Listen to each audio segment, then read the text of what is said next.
Imagine by Juan Felipe Herrera, illustrated by Lauren Castillo.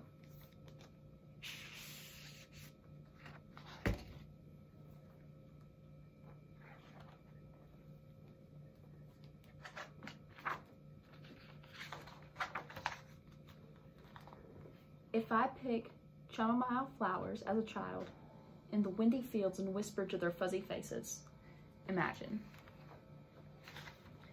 If I let tadpoles swim across my hands in the wavy creek, imagine.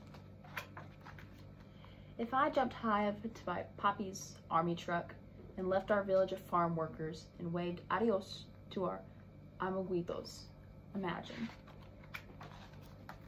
If I let the stars at night paint my blanket with milky light, with shapes of hungry birds while I slept outside, imagine what you could do.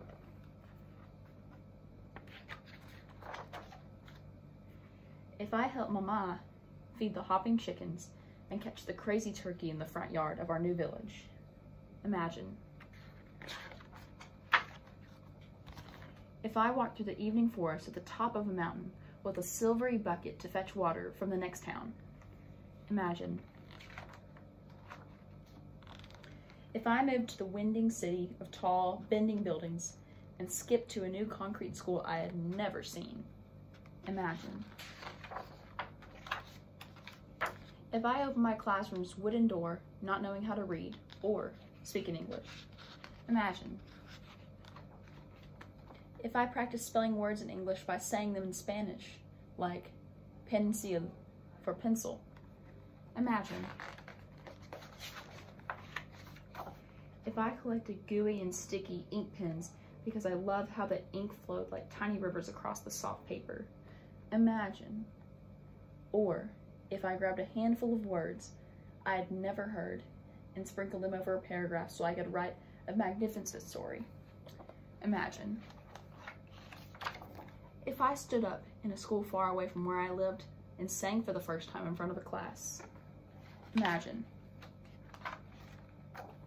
If I started to write a poem on a skinny paper pad after school as I walked on the wide sidewalk and then finished it when I got home, imagine. If I picked up my honey-colored guitar and called out my poem every day until it turned into a song, imagine. If I gathered many words and many more songs with both of my hands and let them fly over my mesa and turn them into a book of poems, imagine. If I stood up wearing a robe in front of my familia and many more on the high steps of the Library of Congress in Washington, D.C., and read out loud and signed my poetry book like this: Poet Laureate of the United States of America. Imagine what you could do.